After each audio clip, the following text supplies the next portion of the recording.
ఆత్మీయులైన YouTube ప్రేక్షకులకు నమస్కారం. నేను డాక్టర్ రాజేశ్వరిని. ఇవాళ వీడియోలో మనం మాట్లాడుకోబోయే టాపిక్ సుఖంగా నిద్రపట్టాలంటే, ఆదమర్చి నిద్రపోవాలంటే ఎటువంటి జాగ్రత్తలు తీసుకోవాలనేది తెలుసుకుందాం. సాధారణంగా మనం ఏంటంటే ఈ బిజీ లైఫ్లో అసలు నిద్ర అనేది ఇంపార్టెంట్ అనేది మర్చిపోయాం అనమాట. అంటే శరీరానికి ఎనర్జీ కావాలన్నా, టేస్ట్ కోసమైనా ఆహారం ఒకటి తీసుకుంటే చాలు అనేది ప్రజెంట్ జనాలు ఆలోచిస్తున్నటువంటి విషయం అనమాట. కానీ ఆయుర్వేదంలో ఆహారం, నిద్ర, వ్యాయామం ఈ మూడు కూడా చాలా ఇంపార్టెంట్ చెప్పేసి త్రయోపస్తంభాలు, అంటే ఉపస్తంభం అంటే శరీరానికి సపోర్టింగ్ పిల్లర్స్ అనమాట. సో అవి త్రయోపస్తంభాల కింద చెప్పారు. అందులో నిద్ర చాలా ఇంపార్టెంట్. ఒకప్పుడు నిద్రకి ఎంత ఇంపార్టెన్స్ ఇచ్చేవాళ్ళు అంటే సాయంత్రం 6 గంటలకల్లా ఫోన్ చేసేవాళ్ళు, 7-7:30 కల్లా నిద్రపోయేవాళ్ళు. చక్కగా 6 బయట మంచాలు వేసుకుని పడుకుంటే ఇంకా తెల్లారి 4:30-5 గంటలకి కోడికొత్తోటే మెలకు వచ్చేది అనమాట. అంత ఆదమరిచి అంత హాయిగా నిద్రపోవడం అనేది అప్పట్లో సాధ్యమైంది. ఇప్పుడు బిజీ లైఫ్లో ఈ ప్రజెంట్ లైఫ్ స్టైల్ ఏంటంటే కరెంట్ ఫెసిలిటీస్ బాగా వచ్చేసాయి కాబట్టి ఇంకా మన ఇష్టం మనం ఏసీలుగా వేసుకోవచ్చు, లేదంటే ఎక్కువగా నెట్లో వర్క్స్ అన్నీ చూసుకోవడం, లేదంటే ఫోన్స్ చూసుకోవడం, టీవీ సీరియల్స్ చూడడం, ఇలా అదర్వైజ్ ఎంగేజ్ అయిపోయి కరెంట్ని ఎక్కువగా ఉపయోగించుకుంటూ నిద్రని పూర్తిగా మర్చిపోవడం అనేది ఈ ప్రజెంట్ లైఫ్ స్టైల్లో గమనిస్తున్నటువంటి ప్రాబ్లం అనమాట.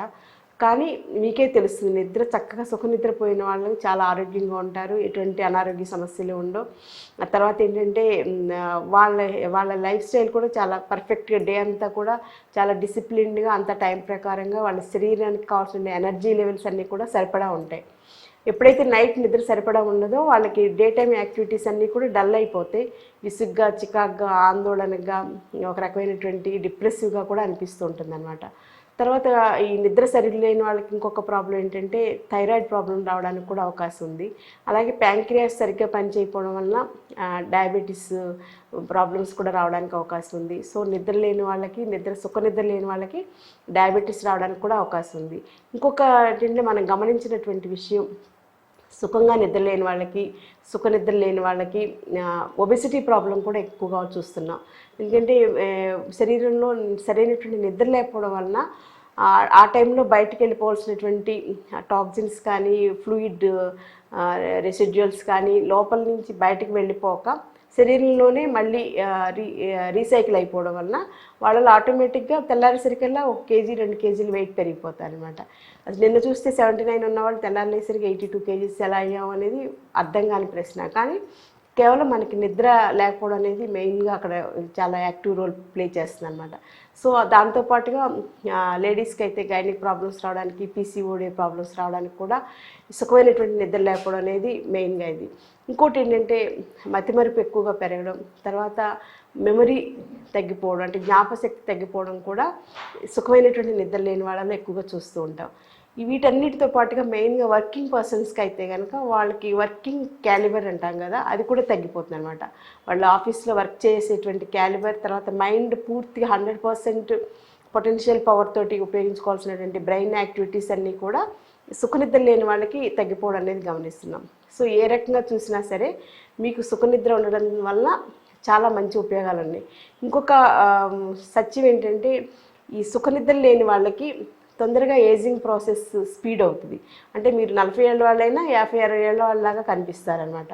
అందరికీ కూడా ఉన్నదానికన్నా ఒక 10 సంవత్సరాలు వయసు తక్కువగా ఉండాలని ప్రతి మనిషికి న్యాచురల్గా ఉంటుంది కదా. సో అలాంటి వాళ్ళకి ఈ సుఖనిద్ర లేకపోవడం వలన తొందరగా ఏజింగ్ ఎఫెక్ట్స్ కనిపిస్తాయి. తర్వాత కళ్ళ చుట్టూ నల్లని మచ్చలు రావడం, తర్వాత ఇవన్నీ లేయర్స్ ఇవన్నీ ఫామ్ అవడం వల్ల నల్లటి వలయాలు అంటాం కదా, ఇవన్నీ డార్క్ సర్కిల్స్ ఏర్పడటం వలన మీ వయసు కన్నా చాలా పెద్దవాళ్ళ కనిపిస్తారు. మీకు చాలా హెల్త్ ప్రాబ్లమ్స్ ఉన్నట్టుగా, సిక్గా, అంటే ఏదో రోగిష్టి వాళ్ళలాగా కూడా కనిపిస్తారు అనమాట. సో సుఖనిద్ర అనేది చాలా అవసరం. సుఖనిద్ర లేకపోవడం వల్ల ఇవన్నీ మనం ప్రాబ్లమ్స్ గమనిస్తున్నాం. సో సరైనటువంటి నిద్ర కోసం మనం ఏ రకమైనటువంటి కేర్ తీసుకోవాలనేది ఇవాళ వీడియోలో చూద్దాం. ఫస్ట్ అండ్ ఫార్మోస్ట్ ఏంటంటే మీరు రాత్రి 2 పడుకోండి. చాలామంది చేసే పొరపాటు ఏంటంటే రాత్రి నాకు 2 వరకు నిద్ర పట్టలేదు అని చెప్పేసి పొద్దున్నే 9కో 10కో లేచి ఆదరాబాదరా 1 మినిట్లో రెడీ అయిపోయి ఆఫీస్కి వెళ్ళిపోతారనమాట. సో అది చాలా రాంగ్. సో ఫస్ట్ కరెక్ట్ చేసుకోవాల్సింది ఏంటంటే మీకు సుఖమైన నిద్ర కావాలంటే తెల్లవారుజామున 5 గంటలకు లేవడం అలవాటు చేసుకోండి. అట్లీస్ట్ 6 గంటలకన్నా లేవండి. సూర్యోదయానికి ముందు లేవడం చాలా అవసరం. ఒకవేళ అలా కాని పక్షంలో కనీసం సూర్యోదయం టైం కన్నా లేవడం అనేది అవసరం అనమాట. అంటే మీరు 6 గంటల కన్నా లెగిస్తే మీ లైఫ్లో ఒక మంచి దినచర్యని మీరు మంచిగా స్టార్ట్ చేసిన వాళ్ళు అవుతారు. సో ఇది మంచి పని. ఉదయం ఎర్లీ మార్నింగ్ లేవడం అనేది కరెక్ట్గా లేస్తే నైట్ నిద్ర కూడా కరెక్ట్ టైం నిద్ర పట్టడం అనేది జరుగుతుందన్నమాట. సో మీరు నైట్ ఎంత లేట్గా పడుకున్నా ఏం చేసినా సరే ఎర్లీ మార్నింగ్ 6 o'clock లోపల లేవడం అనేది ఫస్ట్ అండ్ ఫార్మోస్ట్ స్టెప్ అనమాట మంచి నిద్ర పట్టాలంటే. సో ఈ టైంకి లేచేసరికి మన బాడీలో మన మైండ్లో కూడా ఒక సైక్లికల్ రిథమ్ అనేది ఒక డిసిప్లిన్ అనేది వస్తుంది. కాబట్టి నైట్ 9 o'clock దాటిన వెంటనే మీకు నిద్ర ఆటోమేటిక్గా వచ్చేస్తుంది అనమాట. ఎటు వచ్చి మనం ఆ టైంలో బిజీగా ఉండి టీవీ సీరియల్స్ చూడడం, లేకపోతే ఇంట్లో వాళ్ళ భోజనం పెట్టలేదని, పిల్లలు చదువుకుంటున్నారని ఎంగేజ్ అయి ఉంటే మళ్ళీ నిద్ర అంతా పోతుంది. ఆ నిద్ర పోయినటువంటి నిద్ర కళ్ళు పొడిబారిపోయినట్టుగా అయిపోతుంది అనమాట. కళ్ళు ఒకసారి పొడిబారిపోయినాయి అంటే ఒక పట్టాలు నిద్ర పట్టదు. అందుకని చెప్పేసి మీ యాక్టివిటీస్ అన్నీ కూడా నైట్ 9 o'clockకి షట్ డౌన్ చేసుకుని నిద్ర కోసం మీరు వెయిట్ చేస్తున్నట్టుగా బెడ్రూమ్ అంతా కూడా డార్క్గా చేసుకుని కర్టెన్స్ అన్నీ కూడా మీకు నచ్చినటువంటి కలర్స్లో, బెడ్ ల్యాంప్ కూడా వీలైతే నీలం కలర్ అయితే మీ బ్రెయిన్ని చక్కగా రిలాక్స్ చేయడానికి బాగా పనికి వస్తుంది. కాబట్టి గ్రీన్ కలర్ కానీ నీలం బ్లూ అంటాం కదా, బ్లూ కలర్ కానీ కలర్ తోటి ఏంటంటే బెడ్ ల్యాంప్స్ పెట్టుకోండి. లేదా పూర్తిగా డార్క్ చేసేసుకున్నా మంచిదే. సెల్ ఫోన్స్ అలాంటివి అన్నీ ఉంటే అవన్నీ కూడా బయట పడేసేయండి. బెడ్రూమ్లో సెల్ ఫోన్స్ ఉండడం వల్ల 2 రకాలుగా చెడ్డ. రేడియేషన్ ఎఫెక్ట్ వలన మీ బ్రెయిన్ అంతా కూడా డ్యామేజ్ అవుతుంది, హెల్త్కి చాలా ప్రాబ్లమ్స్ వస్తాయి. దాంతోపాటుగా ఏదో ఫోన్ కాల్ రావడం, ఏదో మెసేజ్ రావడం, వీటన్నిటి మూలన మీకు చాలా డిస్టర్బెన్స్ వస్తుంది. కాబట్టి ఫోన్స్ని బయట పడేసేసి అప్పుడు నిద్రపోవడం అనేది మంచి అలవాటు. సో ఈ 3 steps ఫస్ట్ మనం అలవాటు చేసుకోవాలి. సో ఫోన్స్ బయట పడేయడం, తర్వాత నైట్ 9 o'clock నుంచి మనం పడుకోవడానికి మైండ్ సెట్ చేసుకుని 9:30, 10 లోపల మ్యాక్సిమం నిద్రపోయేలాగా ట్రై చేసుకోవాలి. అలాగే ఎర్లీ మార్నింగ్ లేవడం వలన ఒకసారి మీరు ఎర్లీ మార్నింగ్కి లేవడానికి అలవాటు పడితే నైట్ 9 తర్వాత ఆటోమేటిక్గా నిద్ర అనేది వచ్చేస్తుంది అనమాట. సో ఈ 3 steps తోటి ఫస్ట్ స్టెప్ అనమాట. ఆ తర్వాత సెకండ్ స్టెప్ ఏంటంటే నెక్స్ట్ కేర్ అని. కేర్ ఏ రకంగా తీసుకోవాలంటే పడుకోబోయే ముందు పాదాలకు కొంచెం కొబ్బరి నూనె కానీ, లేకపోతే ఆయుర్వేదిక్ ఆయిల్స్ దొరుకుతాయి కదా బయట షాప్స్లో, బలాసుగంధ తైలం కానీ, బ్రాహ్మీ తైలం కానీ అలాంటివి తీసుకుని కొంచెం ఆయిల్ తీసుకుని జస్ట్ అరికాళ్ళకి మసాజ్ చేసుకుని 10 నిమిషాలు ఇలా లైట్గా మసాజ్ చేసుకుని పాదాలను శుభ్రంగా తుడిచేసేసుకుని పడుకోవడం వలన, లేదా వేడి నీళ్ళలో కొంచెం సాల్ట్ వాటర్ వేసుకుని పాదాలు అందులో ఉంచి 10 నిమిషాలు వాష్ చేసేసి పడుకుంటే హాయిగా చాలా డీప్ స్లీప్ నిద్ర పడుతుంది అనమాట. అరికాళ్ళకి మసాజ్ చేసుకోవడం వలన నిద్ర ఎందుకు పడుతుంది అనేది మనకి సైంటిఫిక్గా మనం దాని గురించి అనలైజ్ చేయలేం. కానీ ఆయుర్వేద పితామహులు అప్పట్లోనే ఇంత మంచి పాయింట్స్ చెప్పారు కాబట్టి దాన్ని ఆచరించి చూడండి, మీరే డిఫరెన్స్ ఫీల్ అవుతారు. సో ఇలా పాదాభ్యంగనం చేసుకోవడం వలన డయాబెటీస్ వచ్చేటువంటి టెండెన్సీ కూడా మనం తగ్గించుకోవచ్చు. అది కూడా ఆయుర్వేదంలో ఎప్పుడూ చెప్పబడింది. సో నిత్యం పాదాభ్యంగనం చేసుకునే వాళ్ళకి డయాబెటీస్ వచ్చేటువంటి అవకాశాలు తక్కువ, తర్వాత కంటి చూపు కూడా మెరుగవడానికి బాగుంటుంది, తర్వాత సుఖనిద్ర. సో 3 రకాలుగా పాదాభ్యంగనం వల్ల లాభం ఉంది. కాబట్టి ప్రతిరోజు రాత్రిపూట 7-8 ఆ టైంలో పాదాలకు కొంచెం లైట్గా ఆయిల్ తోటి మసాజ్ చేసుకుని, అంటే మెయిన్గా మసాజ్ ఇలా ప్రెషర్ ఇస్తూ చేయాలి. ఆక్యుప్రెషర్ లాగా ప్రెషర్ వాళ్ళు ఇలా నూనె పావడం కాదు, జస్ట్ ఇలా ప్రెషర్ ఇవ్వడం వల్ల అక్కడ ఉన్నటువంటి నర్వ్స్ అన్నీ కూడా చక్కగా రిలాక్స్ అవుతాయి అన్నమాట. ఆ తర్వాత కొంచెం వేడి నీళ్ళలో సాల్టెడ్ వాటర్లో వేడి నీళ్ళు వేసేసి ఆ వాటర్లో కొంచెం పాదాల నుంచి 10 నిమిషాలు ఉంచేసేసి బ్రష్ చేసినట్టుగా పాదాలంతా శుభ్రంగా టవల్తో శుభ్రంగా తుడిచేసేసుకొని పడుకుంటే డీప్ స్లీప్ అనేది పడుతుంది. సో ఇది ఒక సెకండ్ మెథడ్. థర్డ్ మెథడ్ ఏంటంటే నైట్ టైం పడుకోబోయే ముందు మీరు భోజనం 6-7 మధ్యలో చేసేస్తే చాలా మంచిది. ఆ టైంలో భోజనం చేసేసి నైట్ పడుకోబోయే ముందు 9 o'clock అరౌండ్ ఆ టైంలో కొంచెం పాలల్లో పసుపు కానీ మిరియాల చూర్ణం కానీ వేసి మరిగించేసి ఆ పాలు తాగడం వలన చాలా సుఖనిద్ర పడుతుంది అనమాట.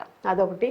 లేదా చల్లటి పాలల్లో సమ్మర్ అనుకోండి, వేడి పాలు తాగలేరు కాబట్టి సమ్మర్లో అయితే కనుక ఒక కప్పుడు చల్లటి పాలల్లో కొంచెం ఒక 2 స్పూన్స్ తేనె వేసి కలుపుకొని తీసుకుంటే కనుక 9 o'clock కల్లా మీరు అది తాగితే మీకు 10 లోపల సుఖనిద్ర అనేది పడుతుంది అనమాట. సో ఇవన్నీ న్యాచురల్ మెథడ్స్.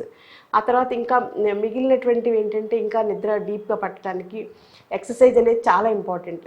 చాలామంది ఏంటంటే నేను సన్నగా ఉన్నాను, నాకు ఎక్సర్సైజ్ అక్కర్లేదు, నేను ఇంట్లోని చాలా దూరం కొన్ని కిలోమీటర్లు నడిచేస్తున్నాను, నాకు ఇంకా ప్రత్యేకించి అక్కర్లేదు, ఆఫీస్లో చాలాసేపు నిలబడి ఉంటున్నాను, నాకు ఎక్సర్సైజ్ అక్కర్లేదని ఎవరికి వాళ్ళు ఏదో ఒకటి అనలైజ్ చేసేసుకుని నాకు ఎక్సర్సైజ్ అక్కర్లేదని ఎవరికి వాళ్ళు పక్కన పెట్టేస్తుంటారు అనమాట. కానీ అలా కాదు. మన శరీరానికి ఓపెన్ ప్లేస్లో మంచి ప్రాణశక్తితో ఉండినటువంటి గాలిని పీల్చుకుంటూ వాకింగ్ చేయడం కానీ, రన్నింగ్ చేయడం కానీ, జాగింగ్ చేయడం కానీ, యోగా చేయడం కానీ నిజంగా చాలా బాగా ఉపయోగపడుతుంది. సో తప్పనిసరిగా ఉదయం ఒక 10 నిమిషాలు, సాయంత్రం ఒక 10 నిమిషాలు మీకు ఏమాత్రం అవకాశం ఉన్నా సరే బయటకు వెళ్ళండి. లేనప్పుడు మీ బాల్కనీలోనో లేకపోతే పైన ఓపెన్ టెర్రస్లోనో 10 మినిట్స్ వాకింగ్ చేయడం వల్ల డెఫినెట్గా అది నిద్ర పట్టడానికి కూడా చాలా బాగా పనిచేస్తుంది. చాలా డిసీజెస్ తగ్గడానికి ఉపయోగపడుతుంది. దాంతోపాటుగా నిద్ర పట్టడానికి కూడా సుఖ నిద్ర కోసం 10 మినిట్స్ టు 20 మినిట్స్ వాకింగ్ అనేది చాలా బాగా ఉపయోగపడుతుంది.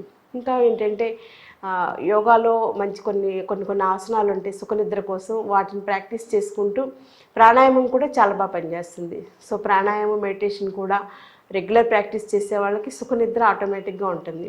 సో ప్రాణాయామం కోసం స్పెషల్గా భోజనం చేయకుండానే చేయాలనే రూల్ లేదు కాబట్టి మీరు భోజనానికి ముందు జస్ట్ 5 మినిట్స్ ప్రాణాయామం చేసుకున్నా ఓకే, లేదా భోజనం చేశాక 2 అవర్స్ తర్వాత అయినా ప్రాణాయామం చేసుకోవచ్చు. సో ప్రాణాయామ ప్రాక్టీస్ అనేది చాలా బాగా పనిచేస్తుంది. ముఖ్యంగా నాడీ శోధన ప్రాణాయామ, భ్రామరి ప్రాణాయామ సుఖనిద్ర కోసం బాగా పనిచేస్తాయి అన్నమాట. సో ఇవన్నీ కరెక్ట్గా మీరు కనుక పాటిస్తే మీకు సుఖనిద్ర మీతోటే ఉంటుంది, మీ ఆరోగ్యం సుఖంగా ఉంటుంది, మీరు ఆనందంగా ఉంటారు.